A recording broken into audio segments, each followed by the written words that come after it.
There's the good and there's the bad, and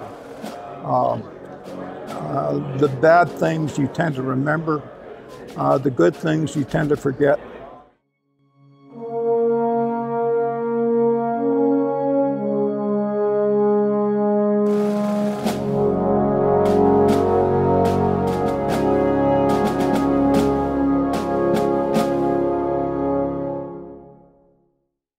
There's only so much a textbook can tell us about the experience of war and the experience of the American military. So what we hope to do is be able to give something back to the veterans while also furthering our own education about America's wars. One thing we've learned from our veteran interviews is it just kind of gives us a better understanding of the fact that history is a real thing. It's not just some story that we're told in school, it's something real that affects our everyday lives. It's a rich encounter with living history. Most students have said this is their favorite thing they do during the school year. It's a first-hand account. It's, as one student said, it's not every day that you get to talk to a World War II veteran about World War II, where you talk to a Vietnam veteran about being in the Tet Offensive. There are two types of typical days in Vietnam, on an operation and not on an operation. But a typical day in the field, I would lead a patrol. I was the person out front with my dog. And our purpose was to detect the enemy before the enemy detected us. We created the AHS Veterans Project in 2014, and we've come up with 210 interviews so far of primarily Vietnam veterans as we've sought to commemorate the 50th anniversary of the Vietnam War.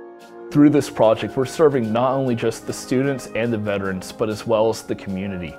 For the students, they're gaining a first-hand account of what it was like to go through war, what it was like to go through basic training. These are accounts that textbooks don't provide, that I as a teacher can only give them what I've heard from others. I didn't know that we didn't win the war. I mean, you usually think about America's fighting in the war, you think, oh, we're going to win. I mean, we've won every war we fought in. And it was new to me to know that we didn't win. We try to immediately put a copy back in the veterans' hands so that they can bring that home with them, as well as a gift that the students prepare for the veteran. But what we then do is we have a day of debriefing here in the classroom where the students work to complete the Library of Congress paperwork, and we individually package each interview and paperwork in its own folder. We'll often ship 60, 65 interviews at a time to the Library of Congress. For the veterans, it's a way of also giving them their story back, a way of a record to be passed down to their grandchildren, to their great-grandchildren, to know that their life story is going to be here forever.